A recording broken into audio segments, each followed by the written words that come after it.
Hi hello दोस्तों, नमस्कार। आप सब कैसे हैं? उम्मीद है कि आप सब अच्छे होंगे।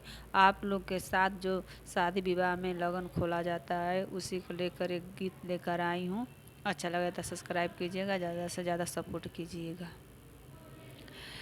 अरे रोवेली कवन हो बेटी, पापा जी के हो जंघिया। अरे पापा जी के हो जंघिया।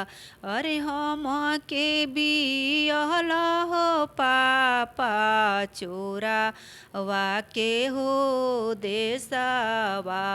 अरे चोरा वा के हो देसवा। हम के बियहला हो पापा, चोरा वा के हो देसवा।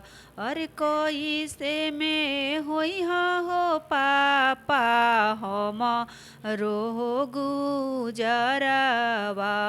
अरे हम रोहो गुजरवा। अरे कोई से में होई ये पापा, हम रोहो गुजरवा।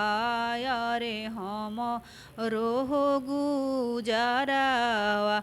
चुप हो चुप हो बेटी, नयनवा पोछ हो लोरावा।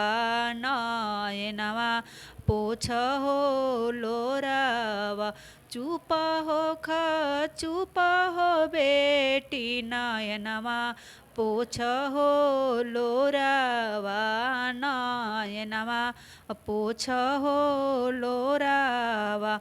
अरे सोने गोलिया मरिहा हो बेटी, चानी के गोलिया हो रोकी ह।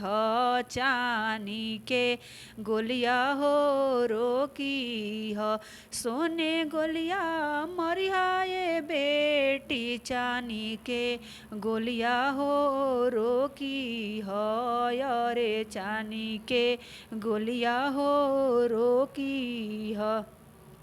अरे ओई से में होई हो बेटी, तोह रोहो गुजरवा। अरे तोह रोहो गुजरवा। अरे ओई से में होई हो बेटी, तोह रोहो गुजरवा। अरे तोह रोहो गुजरवा। अरे रोवेली कवन हो बहिनी, भैया जी के हो जंघिया।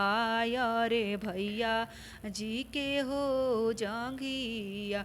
रोवेली कवन हो बहिनी, भैया जी के हो जंघिया।